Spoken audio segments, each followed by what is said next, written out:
Vivica, what's new with you these days? Oh, I hear you have an exciting new project to tell us about. What's going I on? do. You know, FOXSOUL. FOXSOUL will keep you working, baby. So I am now the host of the Screening Room. It's going to be premiering this Thursday, where we take African American filmmakers and we give them a perfect platform to showcase their short films. And when I'm telling y'all, the films are anywhere from 5 minutes up to 20 minutes, in that range. And the talent that came through and the passion for filmmaking was just touching. And I just love the fact when we can tell our stories, they're for us and they're by us, which means that you're going to get truth in the moments that they were. Because I'm about to go direct. So, Chad, I was looking at some of their angles. I ain't gonna lie. I was like, okay. But they were good. So good. So this Thursday, check it out on FOXSOUL.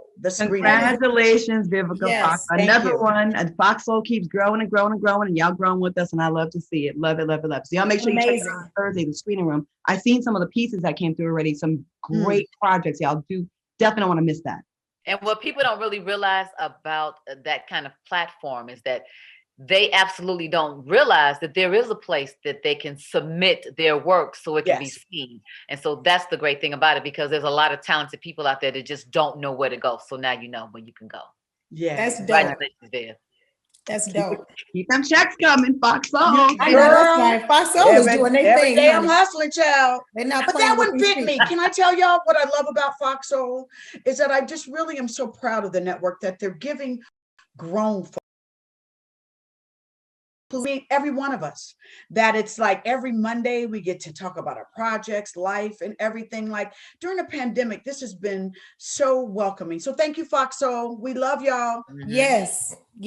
And I let me tell you, I want to double down on what she just said. I think that it is so amazing that they look at talent in-house. You know, there's so much talent that's already here that they continue to foster, to grow. And I just think it's dope. It just really solidifies the family spirit of this network. And I'm just so excited to be a part of it. And I'm so happy for you, Vivica, because man, who wouldn't want to show their short film to Vivica A. Fox? Exactly. I mean, come on. And let me add this to it as well, because a lot of people are like, FOXSOUL what? FOXSOUL who? You know, but when you become a part of something from the beginning, and you are a part of the growth of that, and so it is not about just being like boom in your face. You got to be willing to get in the trenches with things. Okay. You know what I mean? You better preach. To grow, to start with something. You know what I mean? Come on. Believe you may in not it. have known about us then, and you may just be getting to know about us now, but you're going to hear about us in the future too. Come on, shout. Amen. It also means a lot to the network like FOXSOUL. I could definitely speak to this, that being down with the network like this from the beginning before it really blows up means a lot to them. And then they're more likely and inclined to like give you more opportunities and increase your paychecks and do all that kind of stuff because you took a chance on them too. You know what I mean? We all have names, fan bases, and resumes. And for that, you know, and for us to believe in them and build from early on, that means a lot. It's easy to get on when it's hot. It's not easy to get on when it's not. So, and we are making it that. So thank you so much, FOXSOUL. And let's get this show started.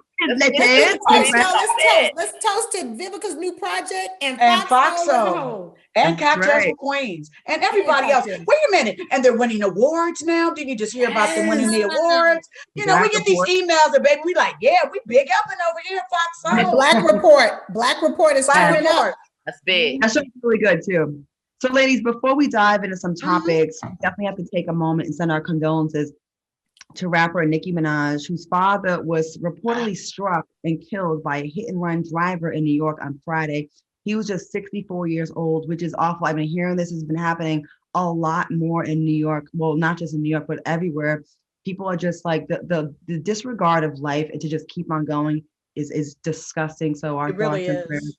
Yeah, my heart's out to her because she's a new mom. He was a new grandfather. And now that baby will not get a chance to know his grandfather. And I know that, you know, Nicki, you know, finally having her first wanted to be able to share that with him. So my condolences to her, you know. Wrong with people. Like, I don't get how you can just do that to another human being and just keep it moving and then sleep at night. I hope your life is plagued with lots of nightmares and sleepless nights and stomach aches. I think that's horrible. But you know what? It is.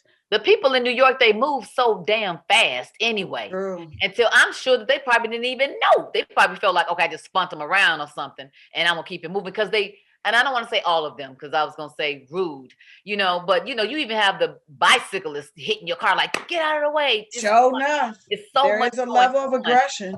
But I promise you, I hope, and I'll actually pray that they find that person. I hope that they got cameras everywhere and they do this just like they do any type of other murder, because that's exactly what happened. These people, they are driving like they are in Too Fast, Too Furious. That's the hell what's wrong with everybody. Slow down. Do you know what I mean? You be seeing people, they be like, you be like, wow, okay. Like, children are out going to school and older people are crossing the crosswalks. Like, slow down for just a minute. And everybody's not in a hurry. Everybody's not in a hurry. We should have left 10 minutes sooner. That's me. Well, when that karma comes, it's not going to be pretty, and I'm not going to feel any sympathy for this person. So that's on Mary Had a Little Lamb. How about that? Wait. Can I just get some clarity about Mary Had a Little Lamb? I don't know. It just sounds funny. Where did Mary Have a Little Lamb come from? Because I know where it came from. And that's all Mary Had a Little Lamb. Let me tell you something. Like, where did Mary? Oh, we doing lullabies? No, did you see it? It all came from. Now I saw this on Charlemagne the God's page, but at the top of the year he posted. Did you see the man that came out the trunk? And he's a car salesman. Where the money resides. Where the money resides. And he was like, yes, honey, and that's on Mary Had a Little Lamb. Oh, is that what that's okay? Yes, it came from him, which is they love super funny. And I use it all the time. I don't know. I don't even know why. It just sounds so funny. It's like an exclamation point on everything. And it's like, I don't know. Let me tell you something. It's part of the LGBTQ community lingo. Yes. When I tell you they give us the best. Yes, they do. One line. That's crazy. Absolutely. Crazy, and death drop. When I tell you, I live for the LGBTQ community. Elemental P. Elemental P, honey. Was I tell you, they give us all the best sayings. So shout out. His name is Darrell Smiley. Shout out to Darrell Smiley. Darrell, yes. Yes. Where the money gotta go to commercial. And almost a little lame. Okay. Speaking of the community, shout out to T.S. Madison for getting her own show on the WeTV network. Yes, T.S. Madison. Yes. Okay, ladies, Janet Jackson's name was thrust back into the headlines recently after Justin Timberlake posted an apology to her and Britney Spears for his sexist behavior in the past. You're a little late, Justin. But Janet used her social media to thank her fans for their support over the weekend. Let's take a look. And I want to thank all of you for making Control #1 once again after 35 years. I never in a million years, I would never think that this would happen. I really appreciate you and I love you so much. Thank you. His apology posted on Twitter read, I specifically want to apologize to Britney Spears and Janet Jackson, both individually, because I care and respect these women and I know I failed. Justin Timberlake and Janet's Super Bowl performance in the infamous wardrobe malfunction was way back in 2004. Is his apology just long overdue, or is it better late than never? What do y'all ladies think? Well, he apologized when that happened. Definitely, I remember that. But I think because it came back around, wait, who did the documentary? Was it Britney? Yes, the Britney Spears documentary just came out. Yeah. And so when it came back up, you know how they bring it back around, then you have a whole new fan base, then it makes you have to readdress it again. When I first read it, it was so long ago, it almost made me go, well, what happened recently that made this shit? That right. Yeah. Why is this news again? Right. Yeah. I just think, like you said, the connection between that moment, but I had no idea that he screamed on Britney Spears the way he did. They showed that little clip. I was like, but he was mad at her. And I didn't see that clip. Oh, girl. Yeah. He told it that he took it, and was like, yeah. So it just was a long time coming. And then the thing with Janet Jackson, it's like, it kind of slowed things down for her. And then he just kind of like ran away from the moment.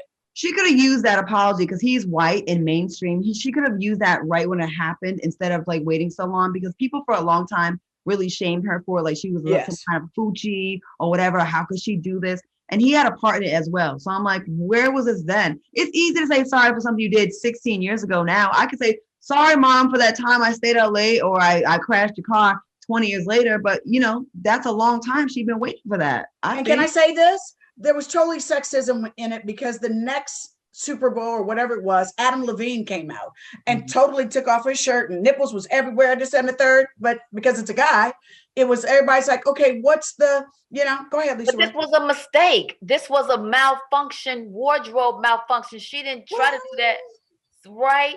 Just stick to that story. It was planned. I said stick to that story, you know? Okay.